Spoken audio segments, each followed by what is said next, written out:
qui sont manifestes, qui prennent forme dans la vie de quelqu'un.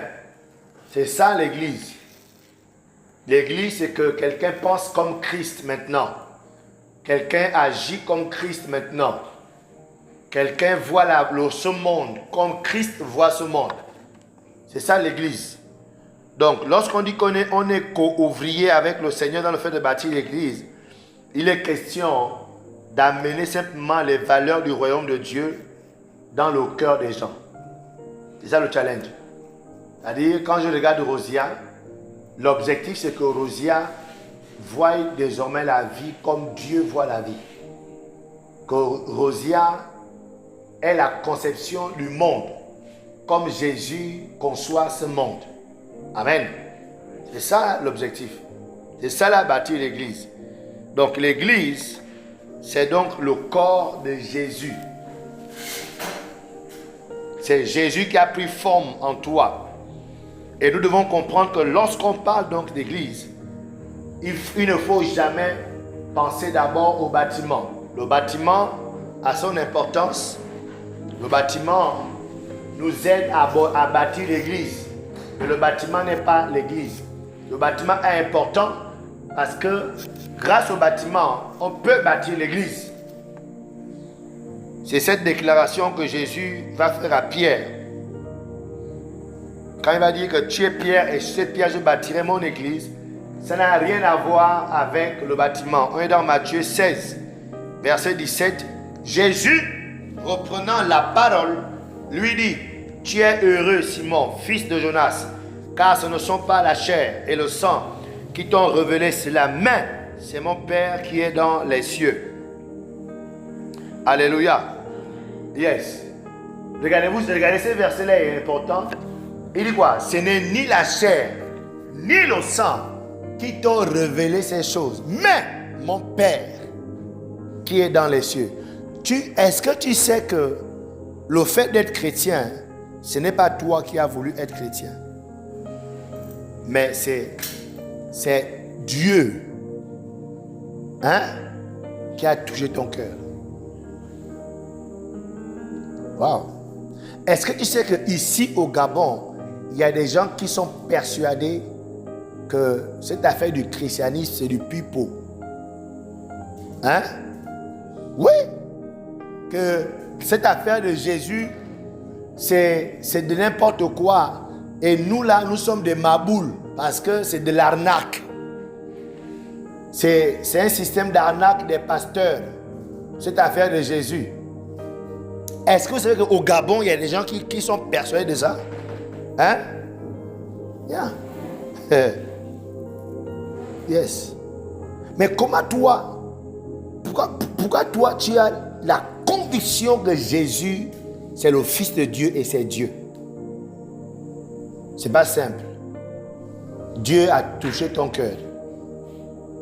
Il dit: Pierre, c'est pas la chair ni le sang, mais c'est mon Père qui t'a révélé ça. Alléluia. Donc, ici, il dit parce que tu as eu cette révélation, alors, sur cette révélation, sur cette conviction que tu as que je suis le Messie, je suis le Christ, sur cette révélation, je bâtirai mon église. Donc, l'église commence quand tu as eu la conviction que Jésus est le sauveur de l'humanité et qu'il est mort pour tes péchés. Dès que tu as cette conviction et que tu l'acceptes, bam, l'église a commencé. Vous comprenez bien le truc? Yeah.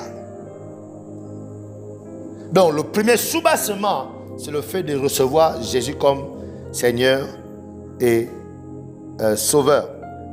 Alléluia. Donc, Jésus bâtit, grâce à cette révélation que nous avons eue, nous avons tous eu un jour de croire en lui. Waouh. Et la Bible dit quoi? Que ce qui commence en nous, c'est donc l'ouvrage de Dieu. Donc, ce qui se passe à l'intérieur de nous, c'est Dieu qui nous a révélé Jésus. Amen. C'est lui qui a posé le premier fondement de notre foi en Jésus. Donc c'est lui qui commence. C'est pourquoi dans Ephésiens 2:8, il dit quoi? Vous avez été créés en Jésus-Christ pour des bonnes œuvres que Dieu a préparées d'avance afin que nous puissions les pratiquer. Ok? Donc ici on regarde la conséquence. La conséquence dans le verset 19, Matthieu 16, 19, il dit quoi? Je te donnerai les clés du royaume des cieux. Ce que tu liras sur la terre sera lié dans le ciel, et ce que tu délieras sur la terre sera délié dans les cieux. Donc tout se passe à l'intérieur de nous. Donc dès que on a commencé à croire en Jésus, Dieu a commencé une œuvre à l'intérieur de nous qui s'appelle l'Église. Donc le bâtiment n'est qu'un endroit où on se retrouve pour permettre à l'Église de se bâtir. Alléluia. Yes. Donc grâce au bâtiment, s'il pleut, on peut continuer à parler. S'il y a le soleil, on peut continuer à parler. Donc le bâtiment nous aide simplement à travailler, à faire grandir ce qui a commencé le jour qu'on a dit oui à Jésus. Ok. Donc ici, depuis la mort de Jésus sur la croix, le temple physique a perdu son importance. C'est avant que le temple physique était très important. Alléluia. Mais depuis que Jésus est mort, Dieu n'habite plus dans les temples. Ok? C'est pourquoi je dis souvent aux gens que c'est bien, il faut nettoyer, il faut faire attention, il faut les choses sacrées. Amen. Il faut machin. Je dis aux gens, attention, moi je suis plus sacré que la chair là. Est-ce que vous comprenez? Moi je suis plus sacré que le micro. Est-ce que vous voyez un peu, non? Parce qu'il y a des endroits où n'importe qui ne peut monter là. N'importe qui ne peut pas se mettre à la chair où le pasteur prêche. Bon, ils ont leur doctrine, amen. Pourquoi c'est sacré? Attendez, là, entre l'enfant de Dieu et la chair, là, qui est plus sacré? Amen. Bon, c'est ma logique. Hein. Les autres, ils ont su leur fondement et tout et tout. Mais moi, c'est moi qui suis le temple désormais de Dieu. Amen. C'est moi qui suis désormais le temple du Saint-Esprit. Ce n'est plus ça. Ce n'est plus ce bois que le gars là, quand il faisait ça, là, il buvait le caïcaï. Tu vois un peu, non? Il buvait son caïcaï quand il faisait le bois là. Pourquoi? Parce que Dieu n'est plus dans le temple. C'est pourquoi vous verrez que même en France, en tout en Europe, en semaine, le bâtiment là, c'est une boîte de nuit ou un snack ou un restaurant. Et le dimanche, c'est l'église. Oui. Ça dit, le même bâtiment là, l'église où ça, le restaurant où ça là, le truc où ça là, le même bâtiment. Donc si toi tu es concentré sur le bâtiment, oh non, je ne peux pas aller faire le culte ou quand même on va faire un restaurant. Non. Ok? Donc ici, c'est juste pour dire que le bâtiment c'est bon, c'est important, on doit respecter les choses. Mais le sacré, c'est mon corps. C'est mon corps qui est le temple du Saint-Esprit. 1 Corinthiens 3, ça dit quoi? Ne savez-vous pas que vous êtes le temple de Dieu et que l'Esprit de Dieu habite où? En vous. Il n'habite pas ici. Alléluia. C'est pourquoi il dit souvent que quand on part d'ici là, ce qui sort, tu seras surpris que les rats viennent faire leur anniversaire ici. Les cafards viennent faire leurs choses derrière nous. Alléluia. Parce que c'est nous qui transportons Dieu désormais, c'est plus ici. Donc la musique, les chants, toute cette organisation, d'accord, ne sont que des plateformes, c'est-à-dire la sono, les baffes, c'est juste une plateforme qui nous aide juste à construire l'église. Mais la musique n'est pas l'église. Amen. Donc c'est souvent un abus de langage quand on parle comme ça, mais en tant que personne mature, tu dois, quand on dit on va à l'église, c'est juste une façon, vous voyez un peu, non? Parce que tout le monde est habitué à ce langage. Mais l'église, c'est toi. Yes. Et Paul dit dans 2 Corinthiens 3, 18, et nous tous qui le visage découvert, contemplons. Contempler, c'est regarder avec admiration. C'est regarder avec insistance. Il dit quoi? Comme dans un miroir, nous contemplons la gloire du Seigneur. Nous sommes transformés quoi? En son image, dans une gloire dont l'éclat ne cesse de grandir. Vous voyez? Donc, l'église a commencé petit, quand on a cru, mais plus on le contemple, plus l'église se bâtit, grandit, se développe. Ok? Donc, l'environnement, l'adoration nous permet juste de créer une atmosphère pour contempler. Amen. Pour contempler le Seigneur dans le but de faire grandir, de bâtir l'église à l'intérieur de nous. Dans la version Parole Vivante, il dit ceci. Or, c'est sans voile, le visage découvert, que nous tous, nous contemplons comme dans un miroir la gloire du Seigneur. Alléluia. Yes. Donc ici, je voudrais que nous puissions nous accorder que ce que nous faisons, ce n'est rien d'autre que bâtir avec le Saint-Esprit l'église, d'accord, de Jésus en chacun de nous. Amen. Quand monsieur Serge va chez Rosia, discute, partage et tout, c'est-à-dire on est ouvrier avec le Saint-Esprit pour bâtir l'église en chacun. Ok? Donc c'est pourquoi il dit que nous sommes co-ouvriers avec le Seigneur dans le fait de bâtir. Il dit quoi? Je bâtirai mon église. Nous sommes co-ouvriers avec le Seigneur dans ça. Alléluia. Il ne faut pas dire que même depuis là, qu'on a creusé ici, là, Jésus était où? Non, non, non. Jésus parle de son église à l'intérieur de nous. Ok? Wow. Donc ici, ce qui revient à dire que personne ne peut décider comment on bâtit l'église, sinon Jésus seul. Parce que qui bâtit l'église? N'ayez pas peur, il faut bien dire. Qui bâtit l'église? Voilà, c'est Jésus qui bâtit l'église. C'est lui qui est le visionnaire, c'est lui qui est l'architecte, c'est lui qui connaît comment l'église se bâtit. Aucun homme ne peut prétendre bâtir l'église de Jésus. Oh, moi je bâtis cette église. Non, non, non, non, laisse. C'est Jésus qui bâtit son église. Aucun homme. Ok? On ose, dans cette église, j'ai donné beaucoup d'argent pour bâtir. Non, reste.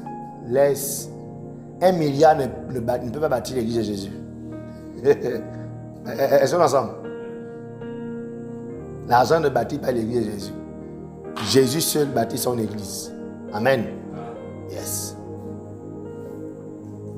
Donc dans la Bible, nous allons donc voir que, je vais aller vite parce qu'on doit partir d'ici à 20h.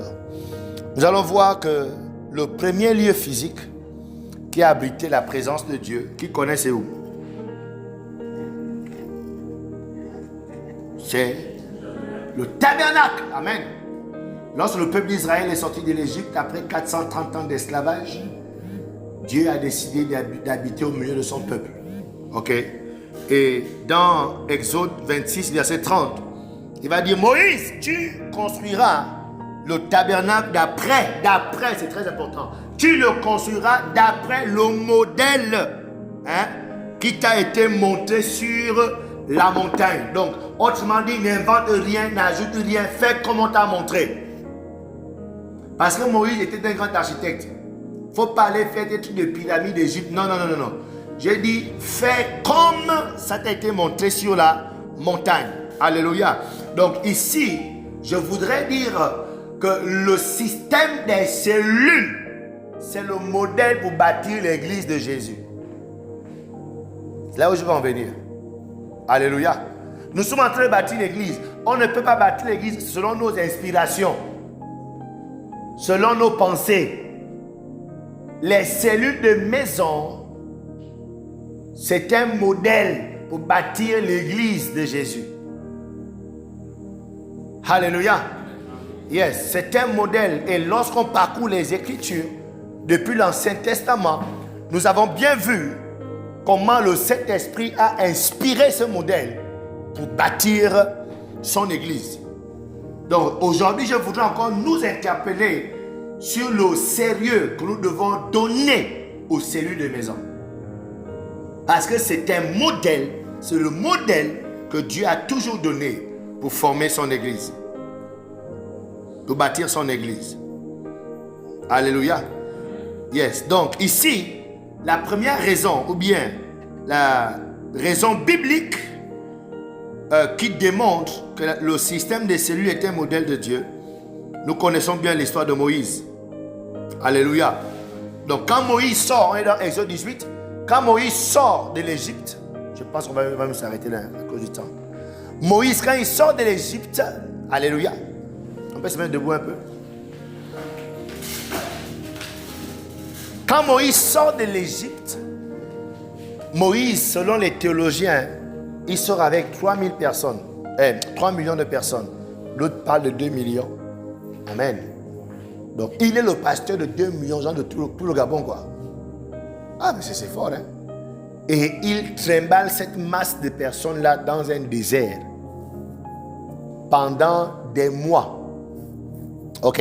Des mois d'abord. Et quand il parle au peuple, il se met sur une montagne et il parle. Hey! Non.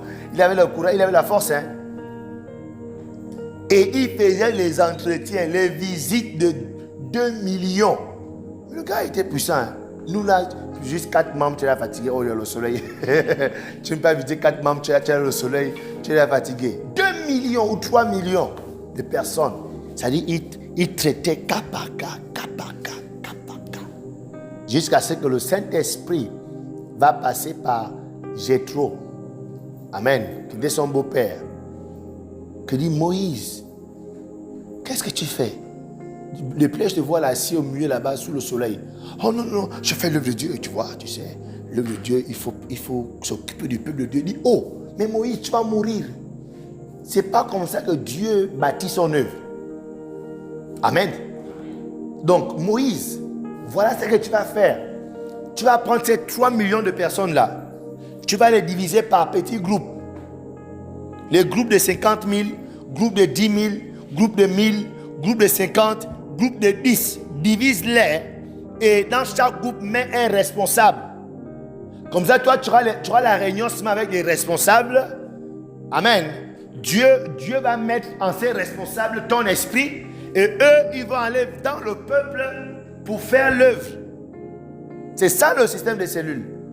Donc il est question ici d'éclater l'église en petits groupes et sur chaque petit groupe établir un responsable. Amen. Qui va faire le même travail que Moïse devait faire. Le même travail de conseil, d'enseigner, de prier pour les gens. Donc au lieu que le pasteur se mette à voir tout le monde en même temps, le pasteur établit les gens qui vont faire la même chose que le pasteur, c'est-à-dire visiter, encourager, prier pour, ou un peu non, fortifier. Alléluia. Vous comprenez ça? Yes. C'est la même chose. Et quand vous verrez plus loin pour avoir la confirmation que c'est le modèle de Dieu, quand on quitte l'Ancien Testament, on rentre dans le Nouveau Testament, quand le Saint-Esprit vient pour la première fois, ainsi l'église commence dans la chambre haute. Amen. Le Saint-Esprit est venu, boum, l'église a commencé, l'église a grandi. Qu'est-ce qui s'est passé? Bam, le Saint-Esprit a réparti l'église en petits groupes. Ça veut dire quoi? Que les gens se retrouvaient dans le temple et dans les maisons. Ça veut dire quoi? Ça veut dire que dans chaque maison, il y avait un responsable. Alléluia. Yes. Il y avait un responsable de cellule, un responsable de l'église des maisons. Donc ici, c'est pour montrer que le système de cellules, ce n'est pas un truc pour déranger. C'est vraiment le modèle que Dieu donne pour former son église en nous. C'est le modèle que Dieu met en place pour bâtir les gens, pour amener les gens à connaître Dieu, amener les gens à grandir spirituellement, amener les gens à mieux servir Dieu lorsqu'ils sont divisés dans les petits groupes. Alléluia. Donc ici, alors que vous partez d'ici, je voudrais nous rappeler combien c'est important et que c'est la volonté de Dieu que nous puissions établir ces cellules, nous puissions prendre ces cellules au sérieux, nous puissions, c'est pourquoi quand tu vas à la cellule sans prier, toi tu es dangereux. Ça veut dire que tu vas aller